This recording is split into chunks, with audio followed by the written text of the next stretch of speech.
All right, it is 6 p.m. There's no one here for Debate Jeff on Anything, which I thought might happen. Luckily, when I posted this on Facebook, various people responded, so it does give me material to go off of, so we can work with that.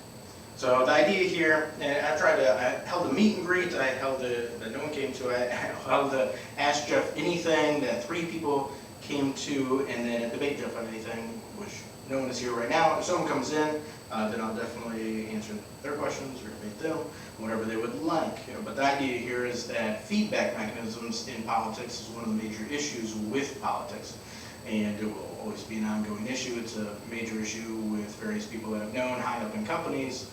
It's always a thing, but nevertheless, this is one of the things that I'm doing to try to help with that and have better feedback mechanisms. So specifically, I said I welcome anyone to come ask me questions or debate me on anything in politics, religion, history, philosophy, etc. And I received a number of comments on it, so I'll just start going through those. And the idea here is for my answers to be off the cuff, because I wouldn't know what to expect with people that were coming and saying things. The first one, JT Smolzer, and it comes through with his comment that he always uses, which is, how about a challenge? I challenge you to get the Riley-Thompson Road Railroad crossing fixed. And this is the only thing I know this guy from. It's the only thing I've ever seen or heard him say. And so it's a bit of an obsession. And I know it is with a few people in the township. It's a concern with most people, probably not quite so compulsive and focused as this. But nevertheless, a major thing, and I'm not sure exactly how long it's been a problem, but I've heard since the 1990s. And the issue with it is who fixes it. And there's a number of different comments here, and I can go through those and comment on those as well. But when I came into office, within the first few months of being in office, I had contacted the railroad organization throughout the state, and then they had followed up with a more regional one, and then that went to the more local one, and then they were contacting the company. But it fizzled out, nothing happened with it. And as most people know, railroads are very special. When they were spreading across the United States, they were involved in all these types of unique federal laws for getting land and that type of thing. So they're a difficult thing to mess with, to deal with. I tried to connect with them when a train had derailed down here on Katy Road, but the guys were working to get it back on, and I wasn't able to make a connection with anyone there either. So then later, many months later, or several months, I haven't been in for many months, but several months later, I was talking with the road commission about what could possibly happen there. And so it may be that this occurs next year. The thing with that is, and why I didn't broadcast that all over the place, is because I don't think it's a great idea to broadcast what you're going to do if it's not fully within your power and you're not exactly sure it's going to happen. So if I go out and make the promise that I'm going to get the railroad tracks fixed, it's not in my power to actually make it happen, because I don't have control over the railroads. I'm not going to, or any railroad organizations. It's not even close to possible at this level. I don't know how high up you have to get to really start to influence those things. I don't know if the governor might have some sway there, or if it really is just feds. And then the road commission can do some things, but I also am not in charge of the county road commission. And a lot of people are very confused about the structure for that. A number of people, I've had calls from people that think that we, in the township, we have a Department of Public Works and we run the roads, which we do not. And when I came into office, there was actually one guy working on maintenance, and found out a couple months later that there was one guy laid off, but that was our entire maintenance department. And so it's not very extensive at all. And so you have to have, if you don't have the power, you don't have the actual authority to do something like that, but you want it done, you have to work with someone to try to make it happen. The railroad's really non-responsive. For me, it's kind of this thing of, we'll look into it, and then that's it. And that's essentially, that's one of the scariest interactions you can have with the government, is that they ignore you, because you can't get anything done that you definitely need done. The other scary interaction with the government is when they don't ignore you. So it's often scary. As Reagan said, that the scariest sentence in the English language is, "I'm from the government and I'm here to help." which there's a decent amount of truth in that. It's humorous, but it's also got a decent amount of truth. So I'm hoping, and in my talks with the road commission about this, they said, stop contacting the railroad, you're going to mess it up. Because the railroad on their side, I guess they can file some certain paperwork, and if they start some version of a process, then the road commission loses all jurisdiction over anything. They can stop a road project where a railroad crosses. So, but as long as they don't do some of those steps, I'm not sure of all the details of that, but as long as they don't do some of those steps, it might be that the road commission can initiate it and get it done. But if I say it's happening next year and it doesn't happen, then everyone's going to be super mad and upset, as naturally it is. It's a violation of expectations is the real issue there. If I am able to get this thing done, that's been a problem for a very long time and is impossible to fix with the power and authority in this position, I will expect some kudos. We have done a few impossible things since I've been in office, like break the contract with the city over the business park on Whitehall Road 30 years early, and businesses are moving in there, made a land contract about restricted deeds with the county, and so township's going to, and the county are going to make money off of that, and the head of the Department of Public Works and Economic Development for the county didn't even know that was an issue or existed, and it's existed for many decades, many more decades. We found paperwork from the 1960s with those tiny little lots in Dalton Township outside of the village, but up near the village of Lakewood Club. So I've done a couple of impossible things, and I've done a few other impossible things in my life, and I like the feeling of doing impossible things, but they are rare, which is why they're essentially impossible to get done. So if this thing does get done, I would like to be recognized as something like a miracle worker, and then hopefully that happens. There were a few responses. So Tom Martin, no relation to me, he said that would be my challenge also, fix the Tatum Crossing and hold the philosophy. All right, so hold the philosophy is a great thing to debate. And that, I believe, is the exact opposite of what should be occurring in the society.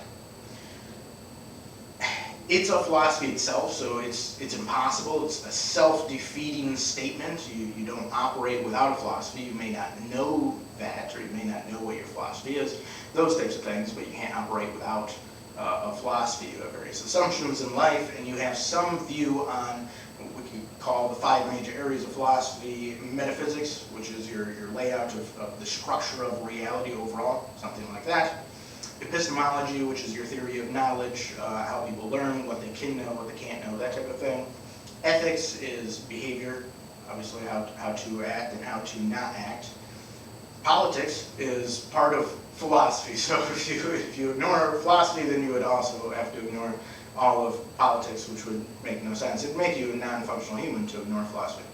And then aesthetics, which is theory of art, which is often downplayed in the practical world, but that is to the detriment of society. And very unfortunate. Check out Alexander Solzhenitsyn and a number of other people on that. And so, if you look historically, this is also very obvious, in that even we're talking about this railroad, this railroad crossing has to do with the structure of the governmental system, and who has power and authority to do certain things and not do certain things. Well, that structure of the system is philosophy. All of the founding fathers were philosophers. You can research whatever one you would like to read. I mean, Thomas Jefferson and John Adams are very famous for their letters and their debates against each other, and wrote extensively on philosophy. If you read the founding documents, they are philosophy. The Declaration of Independence is philosophy. The Constitution is philosophy. The Federalist Papers by Alexander Hamilton and James Madison, and a little bit by John Jay, are philosophy defending the Constitution. John Adams wrote a 3-volume work called Defense of the Constitutions of the United States. And I've not read the entire thing. I've read pieces and bits and parts, and the founding fathers wrote so much. I don't think over an entire life, if that was your whole goal for your whole life, was to read everything the founding fathers had written, you could not achieve it. They were extensive in their writing, especially a lot of their best work occurs in letters between themselves, There are amazing works between the likes of John Adams and Samuel Adams, a couple of letters exchanged that are just amazing. John Adams and Roger Sherman, there's a letter exchange that's incredible. Reading some of Thomas Jefferson's letters is like a complete education, and then obviously his various essays and books. I mean, he has one essay on the importance of the Anglo-Saxon language moving back in Middle English and Old English, and studying that also along with Latin and Greek, which is emphasized in our learned society. And that not studying Middle English is a huge detriment to the society, because we get just as much culture from that as we do from the classic Hebrew, the classic Greek, and the classic Latin. We get just as much from the Germanic societies and the Norse societies, and that has largely been ignored. And I understand why. You could probably lay it just on the complexity.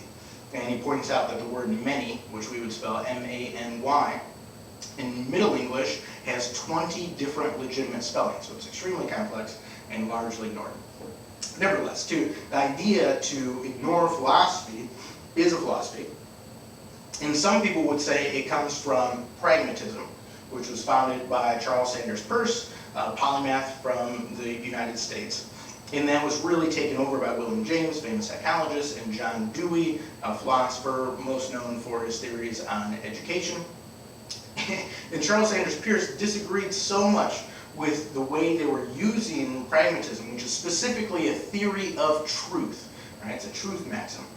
He disagreed so much that they were laying in these specific things that didn't have to do with his theory of truth, that he refounded his philosophy with a new name. He thought he had taken a word that was too good. That was too good a word. And so he reformed it under what he called pragmaticism.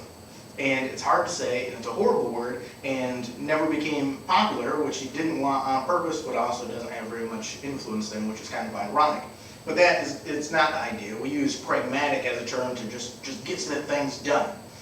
And that's not exactly it. It's a theory of truth that if you go through something and it works, then what you did must have been true.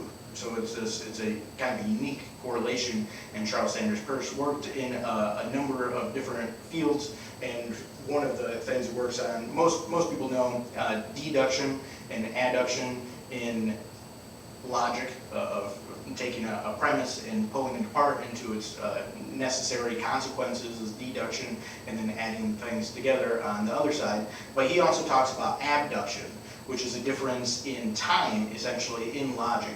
And it's related to that pragmatic maxim. And so that idea is my philosophy. I like pragmatism.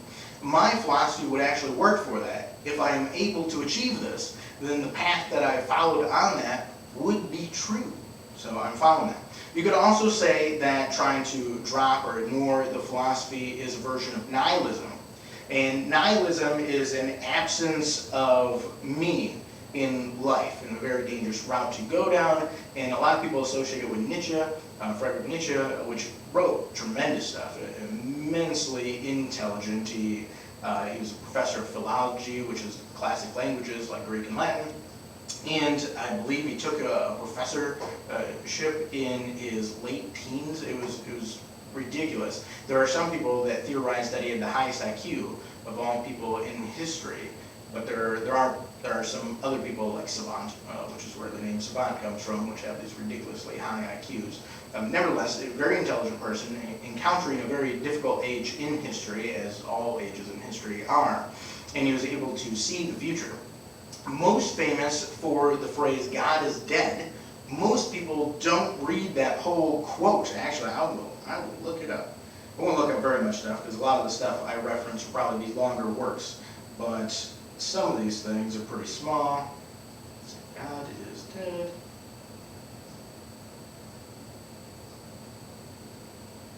Full passage. Let's see. Yeah, listen. This is immense, because most people never hear the rest of this quote. His complete statement is, "God is dead, God remains dead, and we have killed him.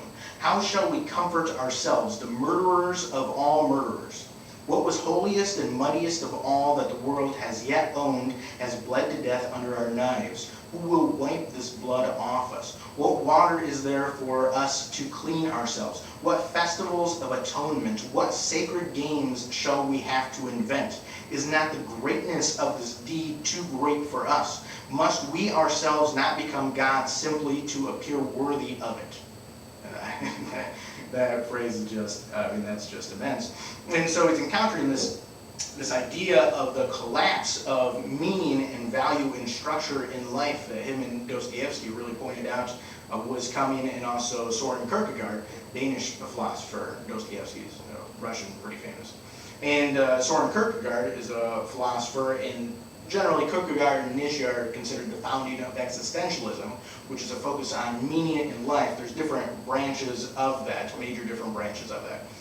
But some people believe that there is meaning inherent in life, which I like, and you're essentially discovering the meaning that is inherent in life, the opportunities that are offered to you. This is proposed by quite a few different people, one of the most famous being Viktor Frankl, that survived the concentration camps, founder of logotherapy, and I really like his stuff.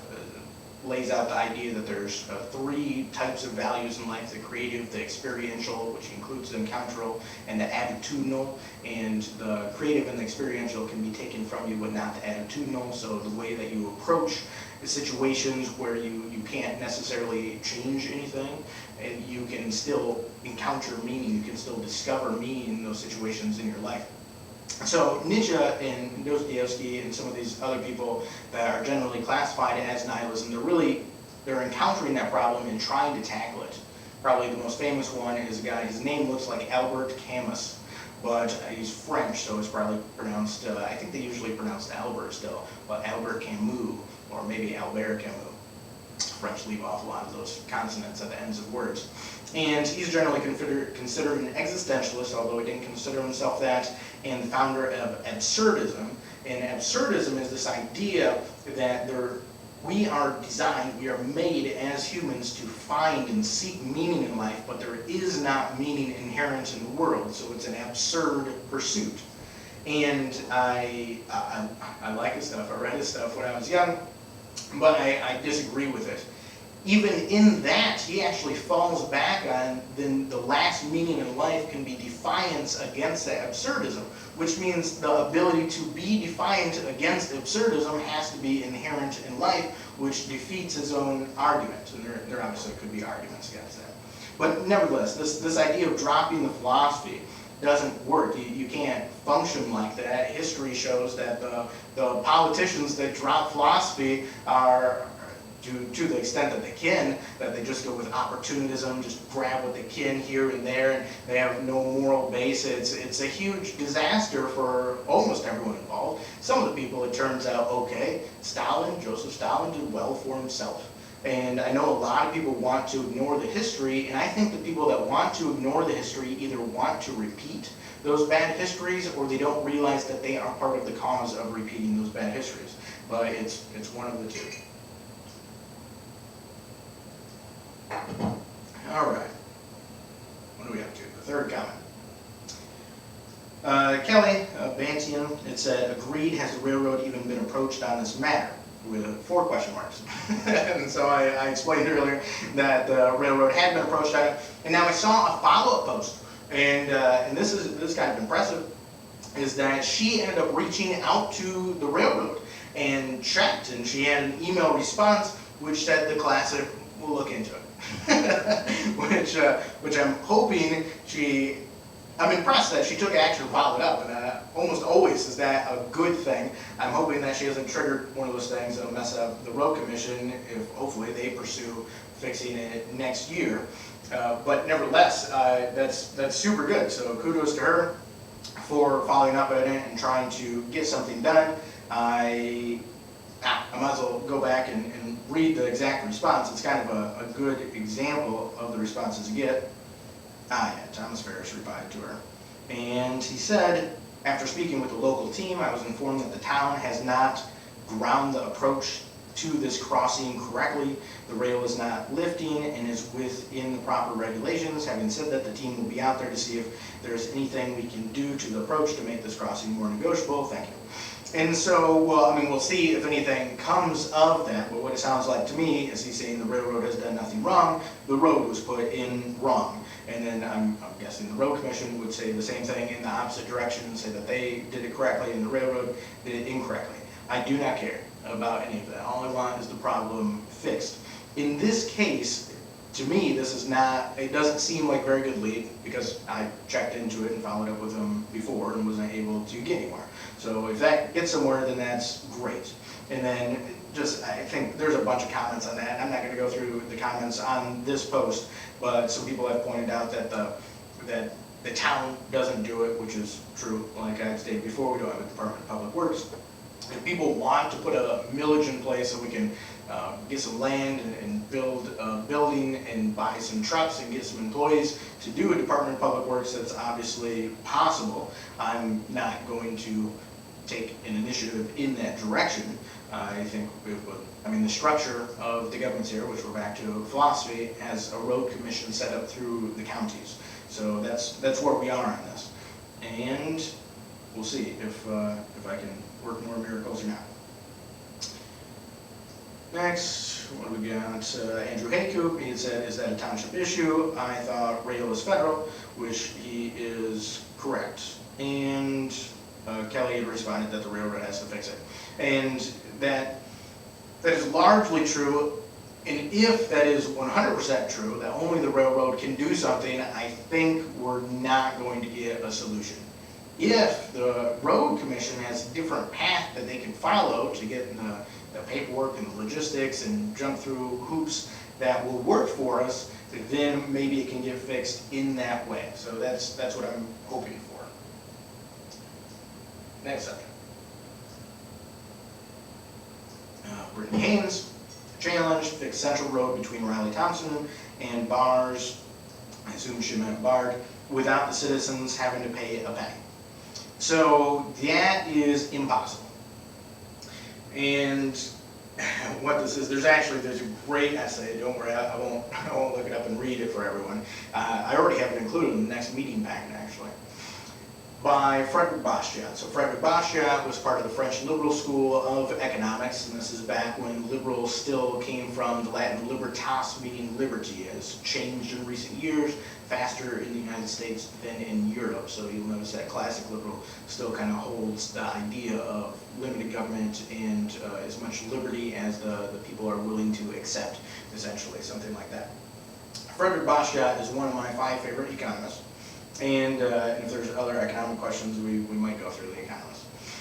But he talks in an essay from 1848. His most famous essay, I believe, is from 1850 called The Law. It's about this blending together of government and business, which occurs in all times. I mean, this is the mid-1800s, and we know what's happening now. Most people are not aware that it's not a new issue. It occurs historically, so you can find the answers and the understanding there if you're willing to study history and philosophy and those types of things and not ignore them. But in this 1848 piece, The State, he lays this idea out. And it's a major issue in the corruption of politics, in our politics, but in all politics, because it's part of human nature, part of human psychology. And it's this idea that when you're running for office, you can sell things that you can't do, like the railroad thing. Someone could run on that and probably get a decent number of votes. If I'm going to fix the railroad, it's not actually in their power or authority. But you can run on things, just in general, I'm not talking specifically about the township, but they run on fixing all of the roads, fixing all of the schools, fixing all of the everything. And all of this stuff, all of this infrastructure, all of this non-infrastructure, it costs an immense amount of money. And then at the same time that they're promoting all of these things that would cost an immense amount of money, they're also running at the same time on the idea that the tax burden on the people is too high and they need to lower the taxes. And how you can spend more by taking in less is unlikely. Now there are creative solutions to that. One of the ones I like best, and I like to come at things from a moral perspective and try to find that, and then also have the practical side in there as well, but without the moral foundation you can really go off the rails. and not fully realize it. So it's very important that it's there. But there was an economist, a self-taught economist in the late 1800s called Henry George, and he had proposed a different type of taxation. It was a land tax, a single tax based on land. And there have been single taxes, I believe, in Hong Kong on sales, which is better than our system. But this was a single tax based on land. The idea that the government is protecting a certain area, the people within a given area, so they have a legitimate claim on that side, but they don't have a legitimate claim on your income because you're doing all the work, or your capital gains because you have produced the capital. And so that I think is a good foundation there. And he wrote a book, I believe it was called Poverty in Progress. And he lays out some good stuff in there, and he wrote some later economic books. He sold like 6 million copies within a couple of years. He was one of the most famous people in the world. Had a huge funeral when he had died, almost won the election for mayor, but he died right in that same time frame. And he had huge response. He had the rest of the most famous people in the world, a number of them, had commented how his structure was a lot better and this type of thing. And we were going down a path. At that point in history, you had the American Civil War in the 1860s. At that time, Lincoln implemented the first income tax, I do believe.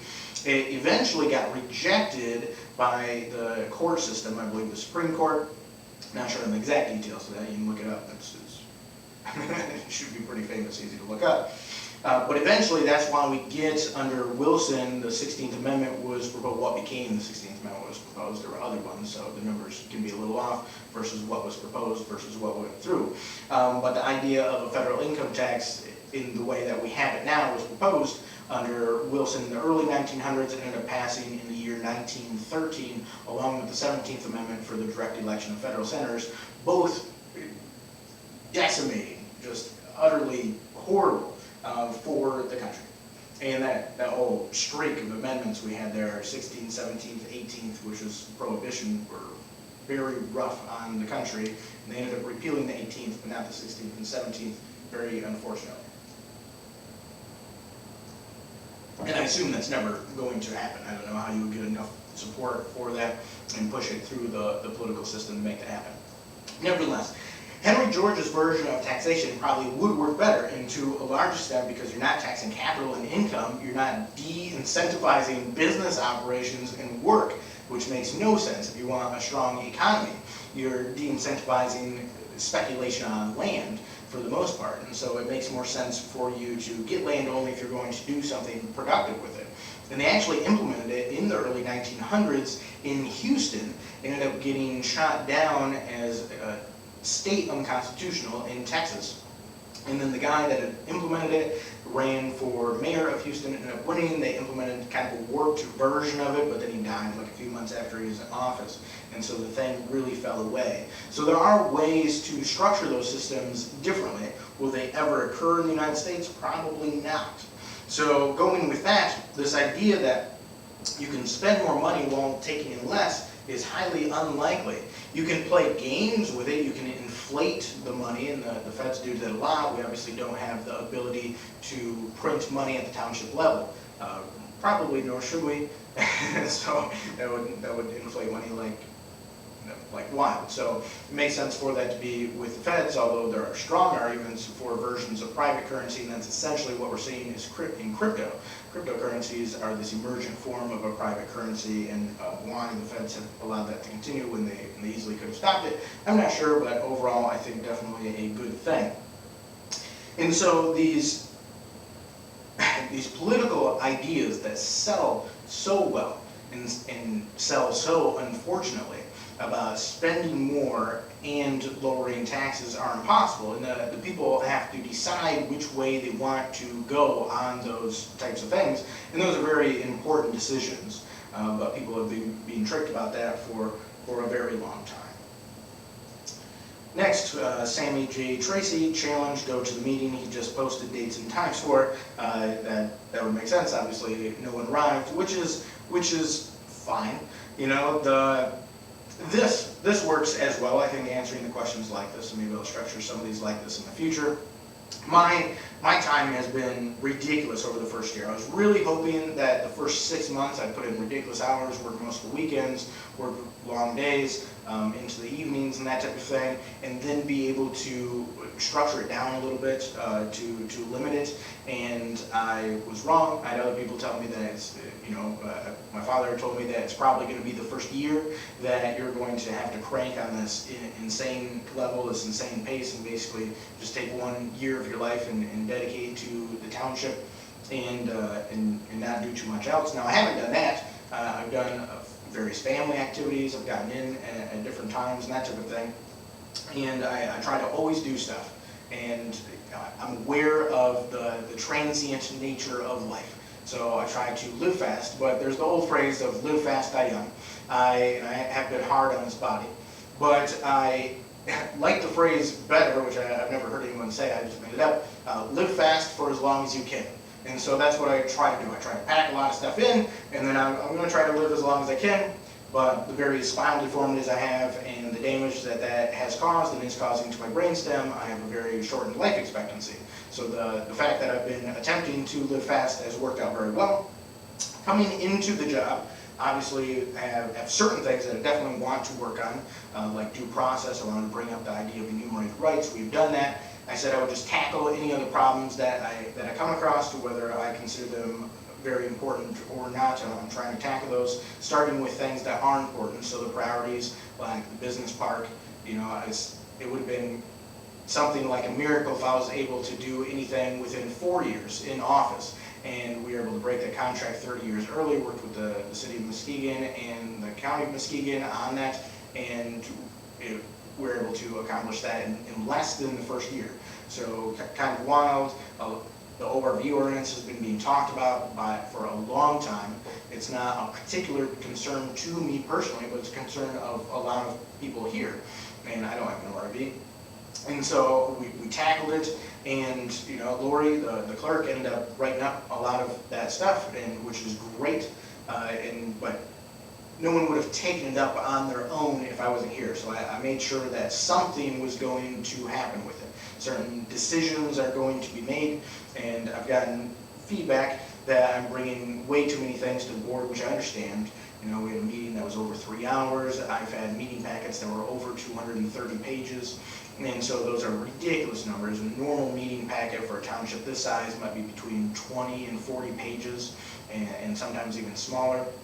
And so I've been bringing a ridiculous amount to the board, but I've wanted to accomplish a lot. And I'm hoping that I can balance it out a little more, the structure of my life and how much energy and time and attention I'm specifically dedicating to this. There's a lot of other things that I want to achieve and do in life as well. And I said that there would be, there's 2 important things when me coming in office. That I can't let the position destroy my health. And I'm talking about my physical health there, but also my mental health. But I can't let the position destroy my health, and I can't let the position destroy my soul. And it's probably taken some damage on both fronts. And recently, it's pretty obvious that I've gained weight and thrown a lot of time, energy, effort, a lot of impact of stress, which I do meditation for managing my pain, but it actually works great for a number of other things, and staying calm, clearing up the mind, achieving higher spiritual levels, and I've had all those benefits as well. So that definitely helps with the impact of the stress on me personally, but it's definitely balance. And I make sure that I go to my chiropractic adjustments, that I do certain neck exercises that help stabilize my spine so that my brainstem receives less damage, at least, and hopefully none, and hopefully it's repairing. The brain can repair neurogenesis, generation of neural material, at about 3% a year. I've done a number of things, alternative treatments, and some of the things that science has advanced to try to increase that process. And so I've had a lot of success with that in the last few years, which allows me to tackle something like this job, because my health was very bad at certain times. Nevertheless, it's quite the balance to try to maintain the health and maintain the purity of my soul while holding this position. Troy Rock, what came first, the chicken or the egg? And I realize this is a humorous statement, but I will actually tackle this. Tammy Pearson responded that the rooster, which is also very humorous. But there's truth in it, and it's a real question, the chicken or the egg. So the chicken or the egg question never confused me, actually, since I was young. If you take the idea of evolution, and I know there are creationists, and I've been to the Ark, the display down in Kentucky, and went at the same time to the Pantheon down in Nashville, Tennessee, and it was a great trip. It was a lot of fun with my mother and my aunt. But the Ark is amazing. And what they offer there is not the old school debate about creationism. It's a more modern form that's more detailed and more complex, and I think closer to reality. It's more plausible in that there's a theory of types, and then evolution occurs within a set theory of types. So even if I think you take a reasonable creationist stance, you still end up having to believe in evolution, like they present in the Ark display down in Kentucky.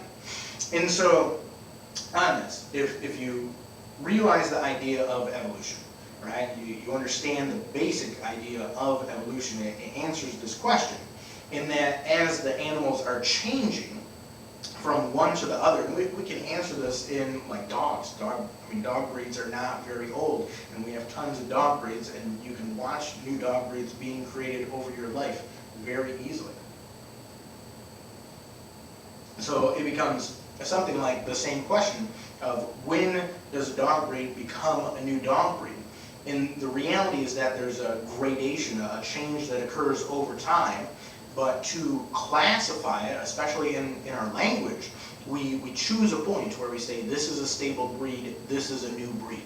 Right? Otherwise, before that, it's just a mutt. It might be a more and more stable version of mutt in a certain direction, but at some point, someone draws the line. There's various agencies, the AKC and that type of thing, that says now this is a new breed right here, and these are the conformation patterns of that breed that it has to meet.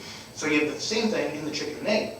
If you have an animal that's moving towards being what we would now classify as modern chicken, there's some point that we would call it something earlier than that. We would call it something else. And so there's a gradation of change, and sometimes change and evolution can happen quickly, sometimes slow. In dogs, it obviously occurs very fast because of the way their genetic material works, which is why it's so easy for us to create huge and tiny dog breeds relatively quickly over hundreds of years. Look at what we've done.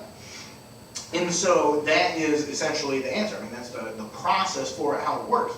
And then if you look purely at the question, so the way it's phrased here, right, is what came first, the chicken or the egg? It does not say chicken egg. Well, so if we figure that fish came before chickens and they had eggs, then the egg came way before the chicken. And eventually what you're looking for is the first chicken egg, and then that happens in that same process that I just went over. So that is the answer to that question. Inga Brummans said, if you're going to challenge him, at least challenge him on something only he has control over, which we talked about with like the railroad crossing. And so there's different than having complete control versus trying to influence something, which is what I'm trying to do there.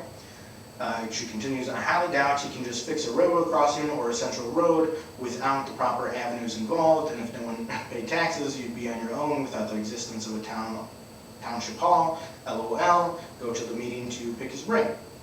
And so I'd already addressed some of that. Kelly had responded that he cannot fix the railroad has to, but as far as I know, they have not even been approached on the matter, which is untrue, not like anyone reached out to me to check on that or to ask. So I do a lot of things that people wouldn't know about, talking to a sign company today, just before this meeting, about working on getting signs for the transfer stations and some for the roads.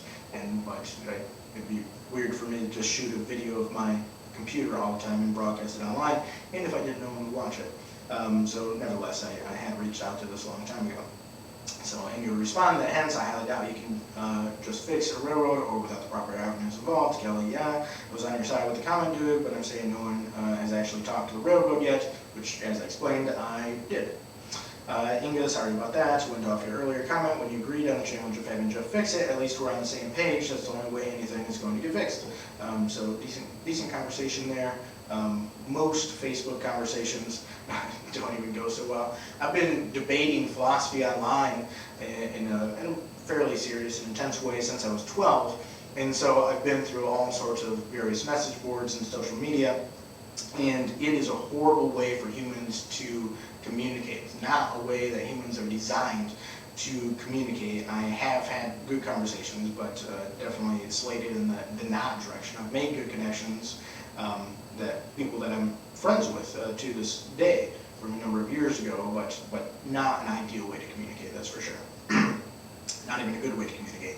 And actually, the rise of social media, if you look at a graph, and this can be an association fallacy, it can be confusing correlation with causation, for sure. It can definitely be that.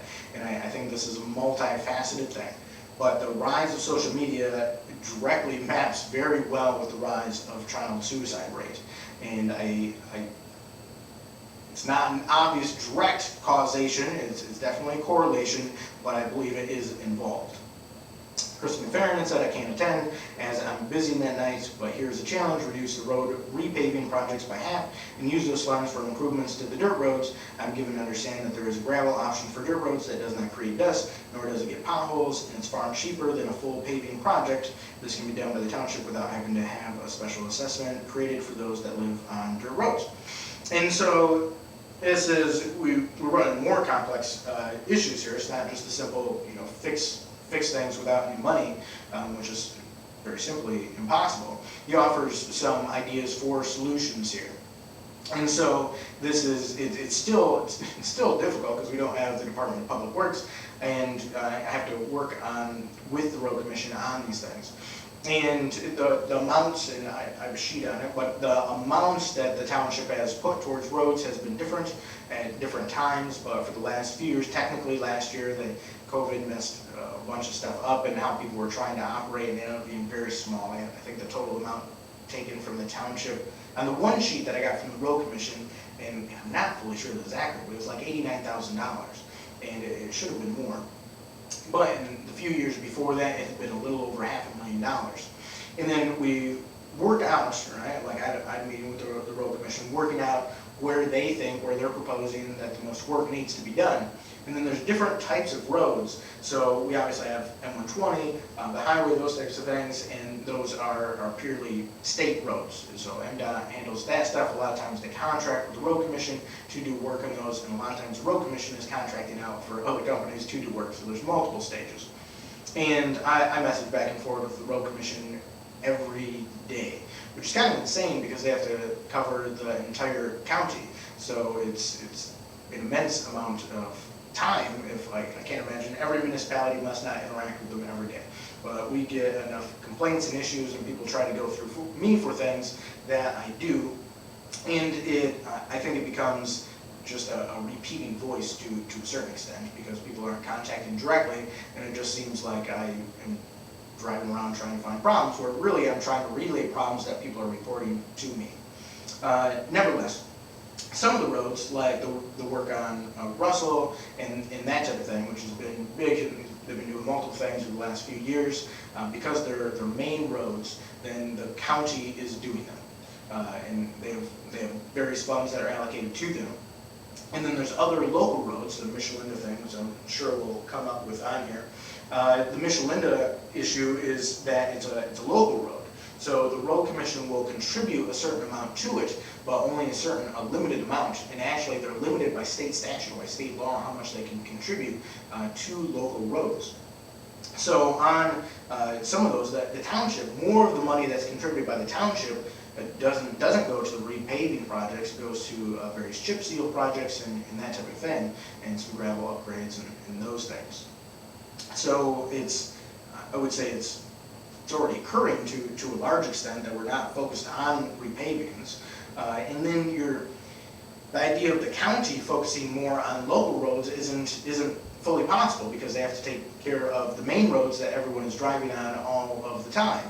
And so if you let the main roads rot by not taking care of those, then you're going to have more issues than having the local roads as a lesser priority. In some places pass a millage for this, and I know all of these comments say that we don't want to pay any more money, we just want more stuff. But we addressed part of that. And there's a choice there, there's a trade-off. Actually, one of my favorite economists, so we're hitting on the second economist so far. Well, actually, we're third, but I don't consider Henry George one of my favorite economists. He could be, but I don't think his stuff will ever be politically implemented. So so he doesn't make my top 5. Maybe he's number 6. But my favorite living economist is Thomas Sowell. He's older now, he's supposed to be retired, but he still writes some things. And he talks about this idea of trade-offs, right? When he sees a problem, and people are very good at pointing out problems. And we largely agree on problems. It's the path to a solution and what the solution should be, which is where most of the disagreement is. And there's this major issue if people don't realize that everything is a trade-off. You can allocate money to this or you can allocate money to that, and thus you have to decide. And it's not that we're either going to solve it or we're not going to solve it. It's more complex because we're either going to solve this or we're going to solve this. We have to choose between them. And this constant idea of trade-off in life ends up getting missed.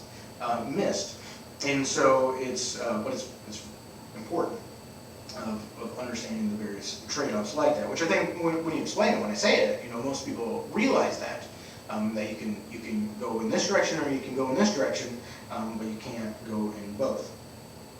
So let's see, Amber Lenartowicz just wanted to pop in and say that yes, the gravel seems to reduce dust, although this isn't our dusty season right now, but it is not reducing the smoothness of the road. Well, I think it probably is reducing the smoothness of the road is what she means, but she says not reducing the smoothness of the road. We still have the divots from the large trucks and trailers. I'm not sure if it'll cost more to maintain gravel than it does dirt, to be honest. So on this, and she's specifically talking about Michelinda, and we can dive into that a little bit. What it basically was, and I'm not a road engineer, so I don't know a lot of the specifics about the material of roads and stuff like that. I've talked to the road commission at various different levels about those, about what it takes to put them in, what it takes to maintain them, and that type of thing. But even over 4 years of not going to become an expert, I finally do have a certification for tax assessing, just the 2.5-day class, which I've been trying to schedule since I got in office, but the state wouldn't allow the training to be held for around the last 2 years. I finally have that scheduled before December. And I've gone through 2 certifications from Michigan State University on zoning, and I'll complete the 3rd in February. So some of that stuff, but I probably won't go through an engineering course on roads, since I have a limited capacity for achieving anything there anyways.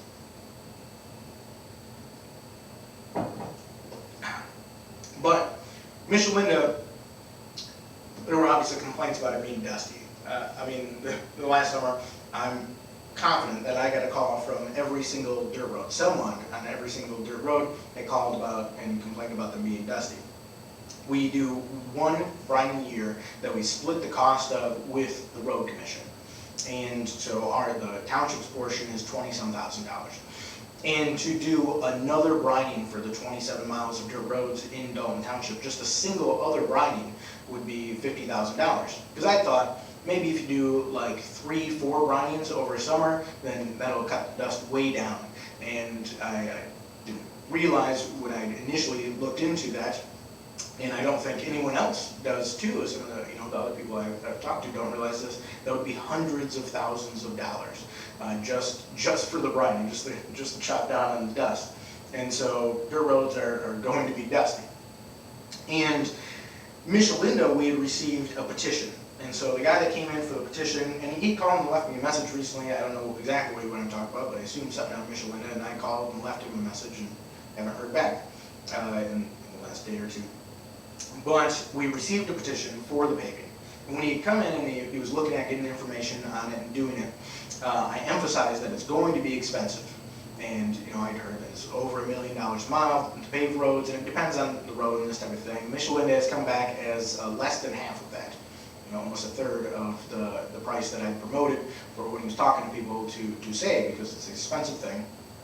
And no one's enthusiastic about it, because you get bogged down in all this political stuff that doesn't work that great. And so I think the road commission probably still doesn't believe me that it's going to go through and get paved. And I said, he came in and he said he talked to everyone about it being expensive, and they want to divide it up evenly and move forward with it. And it seems like they definitely want to do it. So when the road commission was grinding other roads away, which they don't do often apparently, so there's not much of an opportunity for this, they had that material and they weren't taking it to another specific place.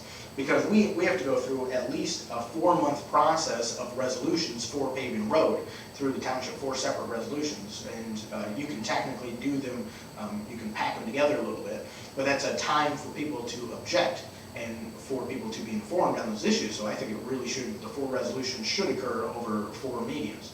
And then we also, for taking on bond, we have to deal specifically with a bond attorney on that. And I have some of those numbers, and it's included in this next meeting packet, some of the information on Michelinda specifically, which I've been fully posting. I don't do the posting, but I've had the meeting packets fully publicly posted. And I don't know if anywhere else really does that. The meeting packet that would go to the board is fully available for the public to read in its complete form. And that's unique. Obviously, if I'm gonna have something that includes personal information for someone, employees' information or social security number or something like that, then I need to try to limit those. But in the last few months that I've been doing that, I haven't encountered that issue. So we have full contracts and everything included in these meeting packets that people can look at. And I record various information, things like this, and we record and post all of our meetings now, and we slowly ramp that up. So now all the regular board and the planning commission and the zoning board of appeals are all going to be included in that, and still get kickback that we're not being transparent, which is kind of hilarious, because I think that's the most transparent government that there is. I would make the case that we are now. So, but nevertheless, on Michelinda, that was going to occur next year because you can't move through it very fast and get the paperwork and the money in place. The road commission was grinding another road, and they contacted me and they said this material can be brought there for a lot cheaper, and we can do it. I think it was $3 a load instead of $16 a load, so a small fraction, and then the township will have to pay for moving it around and grading out and those types of things. And I said that is a great opportunity, and I don't think they were going to do it if they didn't expect. So they have to create a base layer for the paving. So this is part of that. They would just be doing this next year if all the resolutions and everything went through. And I said, yeah, we might as well do it now. That way the road will be better, essentially a year earlier than we were anticipating that it could be accomplished. And so we were getting various complaints on the dirt and that the dust getting kicked up and that type of stuff. Then they started putting this down, and we got various complaints that it was gravel and that type of thing, and now it's gotten a little choppy again. And I'm not sure, I reached out to the road commission to ask if that can be ground in a certain way, if it can be graded. I don't know if that material can be graded or not. So there's certain things that I'm unsure on. Hopefully it would be nice if it was a little flatter for the snow to fly.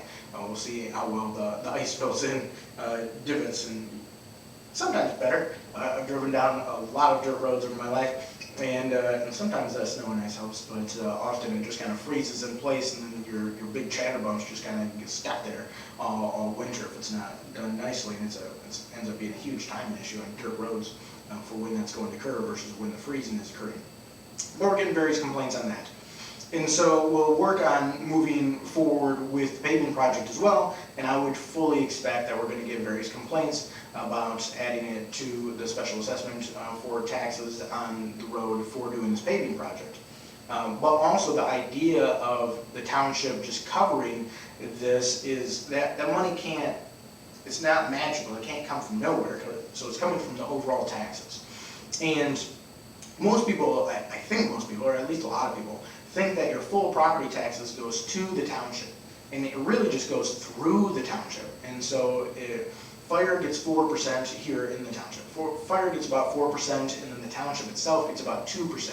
So everything the township does, which a lot of things are not done well, like the parks and everything are in this dilapidated state, comes out of 2% of the taxes that are paid for land. And actually 53% of the township budget comes from state revenue sharing, which is very unfortunate, because I like the idea of local governments. It's very important in philosophy, and that you develop it going up. Between the states and the Fed, it's called federalism. And so if you expand that out even to your more local and your smaller units of government, this expanded idea of federalism is very important. But with over half of the budget coming from state revenue sharing, That means if the township disagrees with the state on anything and it causes the state to withdraw stuff, then that could go very bad. But that is in the Constitution, so it's in the state one. So it's, well, that's interesting. We'll see if we encounter that. That's back to the philosophy of the structure of government and how the revenue should work and that type of thing. But if the township was going to cover something like this paving would be the entire road budget for the township for the year, and the township wouldn't have contributed anything to any of the roads. Now, Chris, when he was talking there, he was talking about doing a lower quality of thing rather than paving or repaving. And that is definitely an option, and we'll see how it goes through this process. I consider it essentially a test case to see if anything's going to get paved while I'm in office, whether the people want to go forward with these types of pavings. And it has not gone well. We've essentially, I mean, it's been pretty obvious that no matter what action was taken, that we're going to have almost the same number of complaints, which is why I think a lot of politicians don't tackle these things, because it's easiest to just take the complaints the way they are. Just take the complaints about it being dusty and not take the complaints about it being gravel, about the work being done, about the cost of paving, and these types of things. So I think that's part of why that occurs in these political systems, is because there's almost this kind of steady level of complaints, which is very interesting. And I think it's part of the idea of why you get campaign promises that people don't follow up with. And sometimes at all, they don't even attempt to. It's a cliche with politicians. It's one of the reasons our society hates politicians, which is one of the reasons that good people don't try to get into office, which is one of the reasons that our political system is very corrupt and doesn't work well and doesn't function. And so one thing definitely leads to the next, and there's major issues across all of our levels here. But in this case, as we're going through the 4 resolution process, if we get 20% of written objections of the people on the road, 20% of those people, it's worded a certain way, but the issue is with 20%. 20% object to that. It might be by footage, but in this case, they are proposing that we do it equally, even now, according to the footage. And the horse trail is there, so the township would be exempt from paying any portion of the road because governments are like that.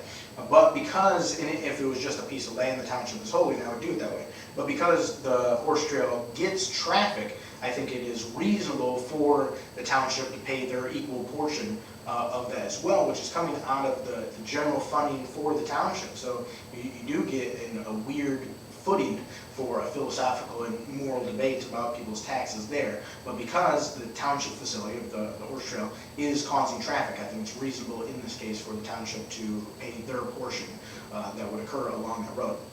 But if we get 20% of written objections, it kicks it out of that process. And then we've already done the work to that road, so that has to come out of the general fund that the township puts towards roads. But we've essentially gotten a deal on a gravel upgrade. And what I'm talking about with the road commission now, because Fruitland, the line crosses right about the bike trail over there, just on the other side of the bike trail for Fruitland. So Fruitland had to do their portion of the paving too. The supervisor over there, Jeff Marzinkowski, I get along with him well, and we talked about this. And he thought that Fruitland would be on board with getting it paved as well, and he talked with the road commission about it also. He brought it to one of their board meetings and made a motion for them to pave their section. Didn't even get a second. So they didn't even have a vote on it, but because they didn't get a second, he counted it as being voted down. And so it looks like they're not going to pave the Fruitland portion after the bike trail. So they are talking about more economical means. It's not going to be as durable of a road if you go with something cheaper than the full paving, but you can do maybe you can do something like a chip seal across the material that's there, do like a full grinding to make it nice and flat, which apparently is a decently extensive operation, but nevertheless do a major grinding, make it nice and flat, and then do like layers of chip seal and kind of weld those together with some more liquid material, and that would be a decent road, as long as it won't hold up to traffic as well, but on that road, which doesn't get as much traffic as your major roads, it could hold up decently well. So that's essentially where that is. and I've been waiting on updating numbers from the road commission so that I can send them to the bond attorney to start getting the bond stuff in the works, and we have to go through the full resolution process, which I'm going to have to do through the attorneys as well. So that some of that information is in the meeting packet. Well, the contract and the information from the bond attorney are in the next meeting packet, so essentially all of the information. And Chris had responded, not sure either, but there has to be something that can be done rather than budgeting about 40% of the total appropriations on road repaving. At least that's about what it was the last time I looked. And I got the list. I inquired into the road commission to see the numbers that the township had been putting forward over the last 5 years for this type of thing, and it seemed like not that much was going towards repaving projects. It seemed like the county was flipping the bill on most of those. My numbers could be off. I did not specifically run them. Kerry Knight, under his political page, it said, unfortunately, all this goes to the road commission. The taxes we receive goes to them, and they budget it out. And 120 example is a state road that the county maintains. Dalton Township has no road crews. We as a council can bring up requests, but in the end it has been deferred to them, just like the light on 4th and M120. We want a light, we need a light, but that goes to MDOT. We want to get people together and find out who we can meet peacefully and explain the will of the people for the people is what they are here for. Anything to do with the roads is not under our control. That goes to the county. They don't want to even look at private roads, hence their reluctance to doing it. It's infuriating for the board to hear when they don't do their job. And so this is normal, kind of the fight with the county road commission, and a lot of people misunderstand the structure of that. And the county commissioners actually had a legal opinion written by a lawyer recently, in the last couple of months, on what control they have over the road commission at the county level. And essentially the county board appoints the road commissioners, and that's a board of 5 people that sit on that. And then the commissioners make the rest of the decisions with the road commission. And even the county commissioners don't have control beyond that with the road commission, so it is definitely limited. And they also had a legal opinion written up on how much control they have over school boards, and school boards are elected, so they have none. The school boards are their own thing. If you want to change school boards, you have to run for school boards and change the people on the school board.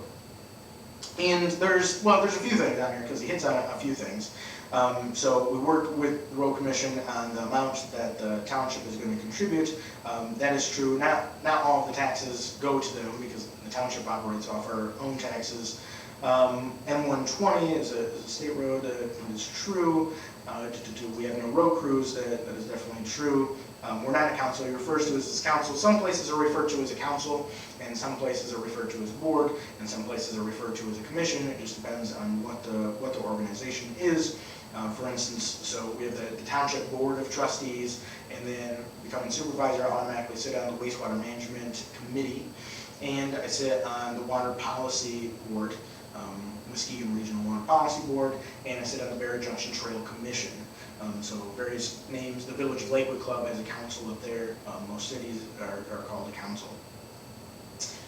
The light on 4th and M120, or Ryerson, M120 and Blue Lake, that light right in there, he's emphasizing here that people want a light there. And I've heard about people wanting a light that changes there for years. I've also heard people against it because they don't, people I've heard against it don't want to stop their trucks and that type of thing. And so there's a number of things here. Also, there was a crossing guard spot, so he doesn't mention that, but the crossing guard, when I came into office, is such a weird structure. And this goes a bit into how politics doesn't work very well. The crossing guards were employed, they are employed, we just have the one, by the townships, which makes no sense because they should be employed by the schools who know the school schedule, and they can work with the schools at doing things. They should be a school employee. And no one knew why it was set up like that, so I looked into it a little bit. It took me a few months to figure out. But the reason was because at one time in the past there was a stipend or a grant that went from the state for crossing guards, but they couldn't pay it to schools, oddly enough. I didn't read it specifically, but I have no idea why it was made like that. And so they were paying townships, so the townships became the employees of all the crossing guards. Then that eventually expired and went away. So the township was employing the crossing guard, which had 0 kids crossing at M120. And it's extremely dangerous. So when our crossing guard had left for personal reasons, I had maintenance guys covering it, and I covered it one day, and we'd been filling in. But one of the maintenance guys had mentioned to me, you want me to actually step out into M120 holding a stop sign and see if people stop?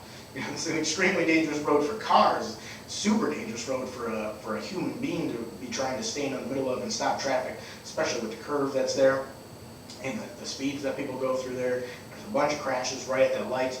And so I'd inquired into, and I thought we might have to pass it through our board and the school board to try to get that position taken back over by the school. That was what I was shooting for. But another one of those impossible things to accomplish, because it's been set up this way and everyone does it this way. And I talked with the superintendent, and he thought what I was saying made a lot of sense as well. So we just no longer have that position, which wasn't used and would be extremely unsafe. So that got eliminated there, but that was right by that light. And then we have the issue with the light, which there's accidents there all the time. And they keep doing safety studies on 120, but as far as I can tell, nothing's actually going to happen with them. And most likely, I think, in the future at some point, they're going to add a lane going down 120, and they're probably going to run water and sewer all the way up 120 to the lakes as well. But that's going to be tens of millions of dollars, so I'm guessing that's going to occur maybe a couple of decades from now. Who really knows? The light I'm in favor of at that specific crossing in Twin Lake. I know a few people are against it because they don't want to stop there. But I think it would be a lot safer. And I drive it all the time because I live right over by there. And I've known a bunch of people that have crashed there. And I think a lot of people probably do in the area. But to actually move that seems to be one of those impossible issues. So someone had come to me, and their wife had gotten an accident, and he inquired what we could do. And I said, you know, you're going to end up having to apply some sort of political pressure. It's not a straightforward deal. Because I inquired into it with MDOT, and it's one of those things where you get the response, we'll look into it, and then just nothing happens with it. Very, very common. And so to actually make that move, I said, you know, maybe he'd proposed the idea of maybe some sort of petition, something like that. Now, a petition isn't going to be able to legally move anything as far as I can tell, but it would show that there's interest there. And if there is a petition, I can bring it to the board and we could vote on it. That also doesn't do anything legally, but maybe give it a little more weight and send it to MDOT, and then if they won't do anything with it, maybe it could become a news item, something like that. So in this case, he inquired into that, and I wrote the wording for the petition, and I believe there's a few petitions going around in the area for getting a light put in at that place where 4th Street, Ryerson, Blue Lake, and M120 crosses. And so I don't know if anything will be able to occur with it, but we will see. I also heard that MDOT may have been interested in buying where the property where Los Lagos used to sit, which they could rebuild a restaurant there in the exact same footing in violation of the zoning within a year, but it looks like they're not going to pursue that. I know some other people were interested in the property too, and I see the for sale sign is still up, so apparently MDOT has not bought it, and I didn't know if that was part of their idea of expanding the road, but it was just a rumor I'd heard through the grapevine. So I don't know if anything's going to happen there. I've tried to put some things in the work that could potentially make it happen, but it's another one of those things where I don't have the power or authority to make it happen, and I'm trying to influence it. So we'll see if that can occur.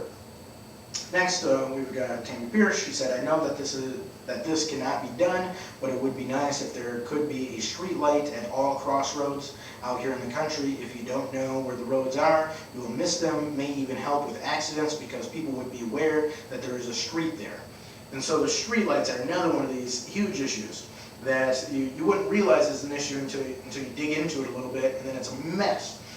And these street lights. So we have various street light districts throughout Dalton Township, and they were set up on special assessments.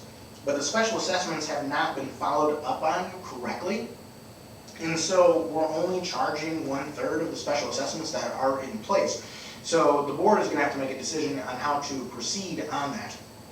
And I think it's reasonable for the general fund to just take over the lights, but if we want to add a bunch of lights, we don't want necessarily the general fund to be hit with all that. I think if we're going to go in that direction of having a decent number of streetlights, it would make sense, instead of being on special assessments around certain districts, where 2/3 of them aren't even being charged. They've fallen off sometime in history. We had some documentation showing that some of these were put in the 1950s, 1951, I believe. There were some updates in the 1990s, old records, very hard to find. And the records here are rough. And you can see in our hallways where we have just the filing cabinets filling up the hallway because there's not actually enough room here for everything to operate. And there are file rooms in back, way in back in the maintenance area. There's a place we call the mouse house, which has a bunch of files in it, which are not organized. I could probably take one full-time person for one entire year, I think, and throw them at trying to sort out a lot of the files.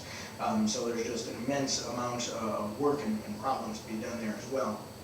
But these streetlights, we've been digging into them, and we can't really find the history of them, the real history of them. And it should go one way or the other. I think a millage could be passed if people want a more extensive expansion of the streetlights. Also, I think for now, we could probably just move away from the couple of special assessments that are in place for streetlights and just have them fold into the general fund like the rest of them. And I believe that there may have even been a year where none of them were sent out. Not exactly sure. I know the special assessments a lot of times are more complex for adding onto the taxes and being done correctly.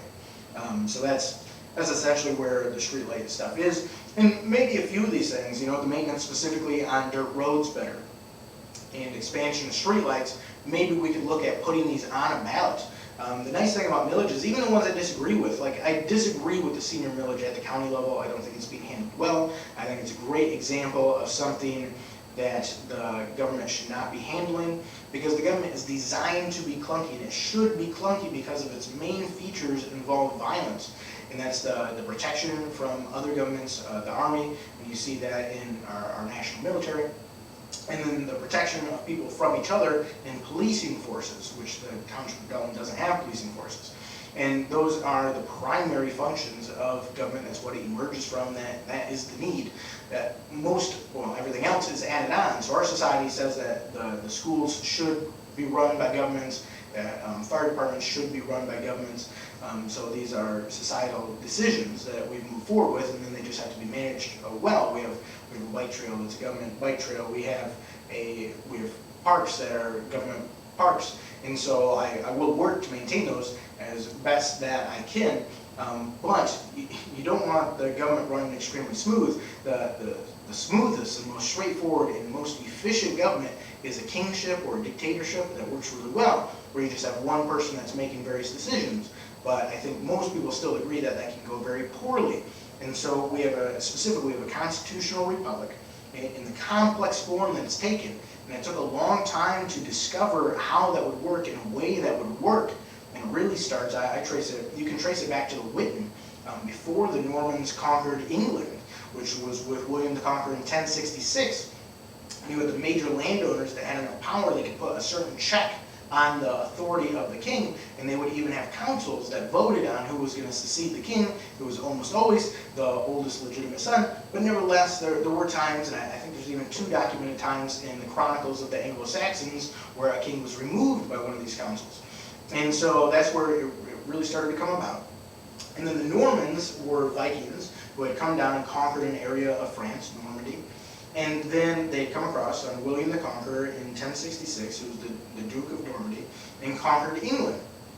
And this is actually why English and French are relatively close. English has a lot of influences, Germanic influences, the Norse influences, Celtic influences, but then it ends up with a lot of Latin through the French because of the Normans conquering in 1066. In 1100, after William the Conqueror has died, after William II had died, and Robert, the oldest son of William the Conqueror, was on the Crusades. That's why he had not taken over it, and he was still Duke of Normandy. William II thus became King of England. A lot of people didn't like him. He was pretty cruel, tyrannical, that type of thing, as that can normally go. Not always. There are some good kings, but it has a strong tendency in that direction. And there's a whole cycle of democracy to republic to kingship that Machiavelli talks about. He's most famous for The Prince, but he's actually a Republican. He has discourses on Livy, and Livy was a Roman historian that lived in Rome that talks about these cycles of political structures for civilizations. And the United States structure is the best of all of those combined together because the Founding Fathers were amazing geniuses, essentially, in a bunch of them. And they had shortcomings as people, for sure. James Wilson, very, well, no, not very famous founding father. He should be a very famous founding father, very influential. George Mason falls in that same category, called the godfather of the Bill of Rights, because he wrote the Bill of Rights in Virginia, these types of things. But we end up with a lot of French in there, and you have for Henry I to take office, because William II died in a mysterious hunting accident with Henry I. He ended up getting shot while they were out hunting, and then everyone just forgot and left the king's body out in the woods for a while until some farmer stumbled across it. So it's a lot of politics has changed hands in hunting accidents over the centuries.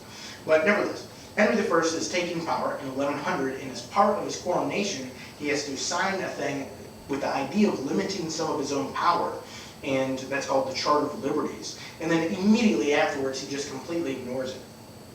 Eventually, I'm going to run out of water here, and then I'll stop talking. He completely ignores it, anyways, violates everyone's rights. But that laid the foundation for, in 1215, when there's various civil wars occurring in England, for the Magna Carta. And the Archbishop of Canterbury used the reference, the precedence of the 1100 Charter of Liberties for the Magna Carta. And then the Magna Carta is, I mean, it's just super important. I think it's pretty famous. Most people know of it. Limits the power and starts to create what comes to be the Parliament. So you're getting back around to that old Witten, or Witten-Gamut, I believe was the original name. Witten in Middle English means something like wise person. And so you're getting back around to that, and it's very important. That's adapted several times, several major innovations that are very important in the 1300s. That's one of the first times that, or the first time that the phrase due process is used, is one of the adjustments, I believe, in the 1300s in a Magna Carta. And then that leads and builds up to the 1628 Petition of Right, and that leads directly to the 1689 English Bill of Rights, which leads directly to a bunch of innovations in the United States, but then in the 1791 American Bill of Rights. And this progression is very important. And sometimes there are steps back where things become worse in between those, but then there are steps forward. And that's kind of where we are now in the civilization, is stepping back, and hopefully we can make a step forward, and we'll see how that goes. And where did I start that conversation? Oh, so this idea of the people choosing their own taxes, like on millages for these street lights, I think is reasonable, and dirt roads and that type of thing. So maybe we'll bring it there. And whether I agree with it or not, the people have the ability and right to make decisions in that way, and decide what they want their resources sent towards. So that is all the comments directly on this. I know there have been a few other things recently posted in this group. I won't go through all the comments, but the general ideas. We had material, road material put in the horse parking lot, and I had stopped out there on a Saturday when it was weekend things. I came in here for a few hours, went to the transfer station. There were some issues out there, talked to Mark, and Mark's doing very well at the transfer station. Appreciate the work he's doing, and a lot of compliments on him, not very many complaints. We have some major issues out there. With people dumping brush and garbage into the leaf pile, which I'm bringing up at the next board meeting. Very, very difficult to solve. I had cameras set up there and maintenance set up cameras, but this material, I stopped also at the horse trail and talked to some people out there, and that was good. And I mean, people are free to reach out to me about this type of stuff. And so I knew that the road commissioner mentioned that they would have some extra material that they wanted, because the parts in between the parking lot for the horse trail and where that road is, you're going to end up with some divots and stuff there, and they want some material for fixing part of that. And when the road commissioner wants to store something like gravel, in this case millings, in one of the parking lots, I always say yes. They do it at Beagle Field the last couple of years, which is great, because a little bit of it always gets left, and then it makes your parking lot a little bit nicer for free, which is pretty nice. That placement in the horse parking lot, it could have been a little more in a corner. Probably the people with the horse trailers were able to maneuver around it and that type of thing. So that is essentially what that situation was. But with the process moving slow with the paperwork, I don't know when they're actually going to use that up, so that it will end up on the way. There was a comment that is that the finished product on the dirt end of Michelinda, so the MCRC did a horrendous job, and I think we've probably gone over Michelinda enough on that. All right, and Kevin had said if the asphalt millions were donated, then he could spread them around. And I replied to that. I appreciate him offering that. That's very nice. And you know, Kevin, I've worked with him on a few things, and he seems like a very nice guy. But the idea is for the road commission to actually use those. And Kim Reminder had said, I'm asking the dreaded internet question again. We can't get Xfinity, stops a half mile down the road. We have Frontier, it's so bad, which I know. Is there anything else? Does anyone use an exterior hotspot? Is there affordable satellite? And a number of people have commented on this, and I won't go through those specifically. But I can give an update on some of the internet issues. And so broadband is obviously a huge interest here. I have reached out to about 15 companies about trying to get better internet access in Dalton. And I got ignored by basically all of them. I got a few no's, and then I had one that they were potentially interested if we were able to use some of that federal funds coming through ARPA, which I said, yeah, let's definitely explore it. And I even had a conversation with the regional manager for Comcast, so at Xfinity, about, all right, we're gonna make like $800,000. We need to use it for a number of different things. You know, the parks are in this dilapidated state.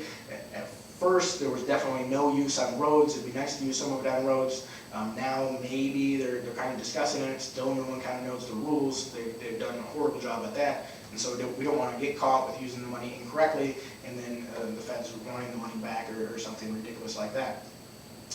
But I had asked the regional manager, I'm like, if we give all this money to Comcast, what could you do with it? Could you draw up a plan of where you could expand something like that for these people who don't have access? I mean, so much school has gone online, work has gone online, and we're in an underserved area. And there's a lot to this. I'll cover a few things. But he said he wouldn't even draw up a plan on it. $800,000 is so little compared to the infrastructure costs of putting in their lines that they don't consider it important or worthy of attention at all. So that complete dead end. The one company that I did have some good response from, and they were supposed to draw me up proposals, and I followed up with them a few times, and I have no proposals, so I think they've dropped us. But it was West Michigan Broadband, who apparently specializes in some rural service. In some of these other areas where a little ways up north, they have some rural service, I reached out to those companies, 15 different companies, and got no's from them. They're not looking at expanding in this area at this time. So that's very unfortunate. And so I don't have any great leads. I know the county is doing some stuff now, and I've been talking with Linda Earts, the supervisor over in Cedar Creek. She's been really following up with those meetings. I've been to some of them, but not all of them, about this. And they're working on surveys and studies and that type of thing. And to me, it's not very promising for the rural areas. I think what may come out of it is that the city area ends up with better service, and the rural area ends up getting ignored, which is very common. And just the responses and stuff. They're going to send out some mailers and see who doesn't have service. And if there's a dense enough area where people don't have service, then they can run lines to the area. But the areas that aren't served here aren't apparently dense enough. And so we can't get lines run to them. There are some satellite services. I know someone mentioned Starlink is coming up and those types of things. I know that traditionally those have been expensive and they have limitations on the number of gigabytes that you can do through them. So it is not a great situation. I don't have a great lead on moving forward. I thought West Michigan Broadband was going to be this very solid lead. They seemed interested, and now I can't get them to actually send me a proposal. So the broadband stuff is rough. And that is essentially where that is. And I just made a post about the transfer station because we're going to be closed on the holidays. December 25th and January 1st are both Saturdays this year. We're going to be closed those days, but because of that, Mark had recommended, it's not great to be closed a couple of weeks in a row from the transfer station, especially when people are generating trash around the holidays. So we're going to be open on those two Wednesdays, which normally starting November we are closed until the spring on Wednesdays and just open on the Saturdays at the transfer station. But Wednesday, December 22nd and the 29th will both be open at the transfer station. All right, and one guy commented that you can give your pumpkins to him for feeding his critters on here. I'm looking at the Concerned Citizens Dalton Township page, which I created for these types of discussions.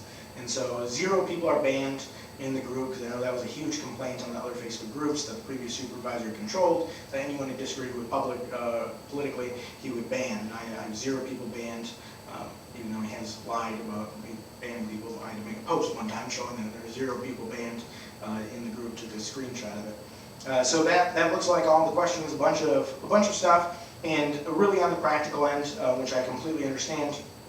And I mean, the thing is, I'm very open on this stuff, and obviously we don't have any religious questions. There are political questions, because all of this type of stuff is political. There weren't really any history questions, but I covered quite a bit of it. And you would think there weren't any philosophy questions, but it all has to do so much with philosophy and politics. Political economy is an aspect of philosophy overall, so it's incorporated in there. So they all end up incorporating that. It's very important, because it ends up being the foundation of everything, of how you operate in these types of things, of how the structure operates, of how it should operate, how should it change, what change should take place. You have to have the philosophy before you can do that. Otherwise, it doesn't work. You don't know where you're going. You don't know where you're coming from. If you don't know the history, if you don't have the philosophy, you don't know where you're going. So, very important things. And maybe this is the direction to go. I started doing these updates and officially posting them on the YouTube about various things that I thought people might be interested in, and some updates that I wanted to get to the public. And maybe that's the way to go on these types of things, and will work best for people. I like having in-person human interaction. It's kind of nice, but I taught English for the last handful of years online, and once I got this job, I dropped all my clients in the middle of the day, and I've worked with Chinese companies and Russian companies and a Thai company, and I had private clients. But I dropped my clients in the middle of the day, just kept the morning ones, and then I stopped adding any students, and so they've been falling off. And when school years change, you always have a change of schedules for everyone, so students normally fall off then. And I've had some students that have lasted for 4 years with me. I think is my longest for a few students. And now I'm down to 1, and she's canceling most of the time because of her schedule. So that's really faded down. But the point is, I've taken a bunch of courses online, and I've given a bunch of courses online, done a bunch of teaching online, and so I understand. I'm very comfortable with it. But in-person human interaction is nice and is the way that humans are designed to communicate, and it definitely works better. And if people want to, I know there's various factions against me that are working against me in the township, which is just politics. And at county meetings, at some of the various county meetings, tons of people when they get involved in politics, they're surprised by how it works, and a bunch of different things, people making up lies about them. And I address, some really blatant lies that kind of annoy me. If they occur on Facebook, I'll just say they're a lie. But a lot of the other stuff I let slide. You can't get into those debates online. They don't go anywhere useful. You're always going to have some trolls. But a lot of people have expected me to be surprised by a bunch of things. But I know a bunch of the philosophy. I know a bunch of the history, and I understand how these types of things work. So I really haven't been surprised. I've been surprised by a bunch of small things that are just going to be part of the job. And that's just the way that is. That's to be expected. Like the crossing guard thing. I assumed that the school employed the crossing guard, not the township, so that was surprising. But you should expect those types of surprising things. And so that has worked out fine. But the factions are against me are not too big of a deal, not a huge concern for me, something to be dealt with. And I've been expecting that some of these things for people to come and try to get me in some way. And I know rumors have been spread about various things about me. I would think that some people would attack with those types of things here, try to trap me in making a statement that makes me look bad, something like that. So it's a pretty good indicator, I think, that most people, you're looking for the consent of the governed. And I think that most people are, and I've heard, most of your complaints, I've never contacted a government, except for the road commission. I spent one entire year one time calling the road commission every time they did something on my road and saying whether I thought it was good or bad, and being nice the whole time. That's the way to get things done. But other than that, I've never called the government and said, hey, you're doing a good job. I have called governments and said, hey, you're really messing up on this thing. And so I know that most of the people that directly reach out are the people that don't mind interacting with government. There's definitely self-selection bias there, but then there are going to be complaints. But sometimes I'll be walking through the store or at a restaurant, something like that, and someone will come by, or I'll be checking out somewhere, and someone will say, hey, I like what you're doing.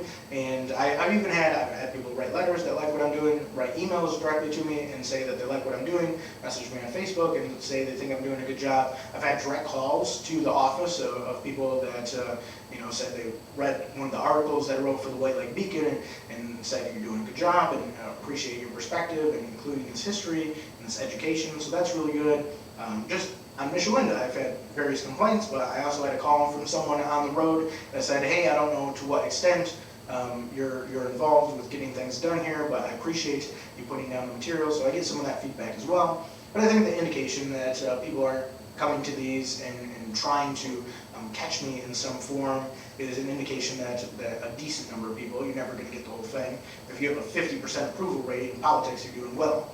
But a decent number of people, like the things that I'm working on and the things that I'm trying to tackle and the things I'm trying to fix, remembering that they're trade-offs, but nevertheless the solutions that I'm trying to create for these problems.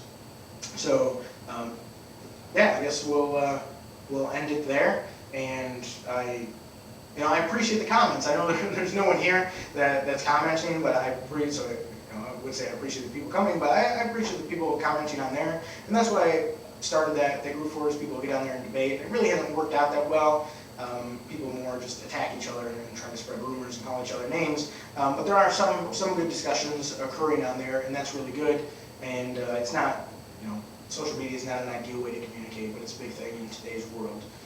So I'm glad that people are utilizing it for that, and I hope that continues. And if people have any questions, thoughts, ideas, comments, concerns, feel free to reach out to me. And my hours, like I said, have been crazy, so it's not, I'm not here just 9 to 4:30 when the office is open.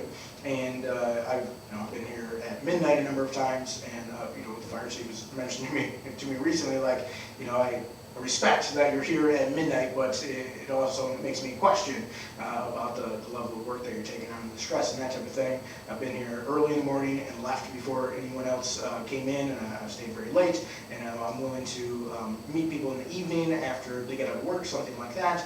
If people want to contact me and the only time they can meet is on the weekend, they can reach out to me, and I'm fine with that. I've done a bunch of work on the weekends as well. I'm going to try to find a healthier, more reasonable balance, of course, for me personally moving forward that'll be more sustainable. But this first year is definitely, I've been aggressive on trying to tackle whatever problems came up, but not destabilize things. If you have, and I think it's Alexander Hamilton, who, I'm not a Hamiltonian, all right? I like Madison a lot better, I like Jefferson a lot better, I like Adams a lot better, I like most of the major founding fathers better than Hamilton. But nevertheless, he was a very smart guy and had some good points. And I believe it's in him, it talks about if you have laws that are so voluminous that no one can read them, he talks about this in the Federalist Papers, and if they're shifting and changing all the time, you destabilize society, and you can't have rule of law, you have to have rule of men, and that's largely what our society has switched over to. And that idea of an empire of laws instead of an empire of men, John Adams quotes that a number of times in his writings. It comes from a book from the 1600s called Oceana by James Harrington, which is wonderful in its concepts and its philosophy and its ideas. It was highly influential on the founding fathers, but it's not that great to read. And you're starting to get into some older version of modern English there. It really switches over, starts to switch over in the 1500s. But if you read like The Faerie Queene, it came out in like 1590, something like that. Still, you have to read it with a Middle English dictionary to really understand what it's saying, by Edmund Spenser. It's an Elizabethan work. But once you get up to 1600, you can basically just read everything you write. And I've read handwritten letters by King George III, which is the king that the founding fathers fought on. Actually, on his recommendations on the upbringing of princes, which is very good. His letters and recommendations on that, which is kind of funny. And you can read his original longhand in the way he writes it, which is very cool. That Britain has scanned those in, and so. Yeah, it's good. I've gone off on some different rabbit holes on that type of stuff, but important things as well. And so this type of involvement and answering questions is all important. And if people want to contact me at weird times, it's completely fine. You know, even my phone for the people that have the number, I don't get too many prank calls and people like that. Some people have contacted me politically like that. They just spam me, but I put it on airplane mode when I'm sleeping, so it won't disturb me when I'm sleeping, and I never put the ringer on, just like now. If someone's calling me, you would not hear it. That way, if I'm having a conversation with someone, my phone isn't always interrupting me, and my phone isn't dictating my schedule and my life, and then I can look and respond at later when I'm not directly in conversation with someone. But I've had a bunch of people that have come in to do something else, and I've had decently long conversations with them, and so completely open to that for whoever wants to reach out. So let me know. Otherwise, I am going to go home. It's past 7:30, so an hour and a half, which isn't bad. You know, I thought a decent number of people might show up and try to troll me in some way or something like that, or heckle, which is, you know, kind of fun. But they did not, so I thought this thing might last between 3 and 5 hours. But I am quite tired, so it works out that it was just an hour and a half. Yeah, I appreciate anyone that's listened to the end of this. You know, I really appreciate your time and the effort that you're putting in to learn about the township and to update and inform yourself. That's really great. So, you know, if you listen to that, maybe let me know, and because I'm not sure how many people will do that. So, but I appreciate the dedication and commitment that takes to be so informed on your local politics. Otherwise, have a good night, and see you on the next one, maybe.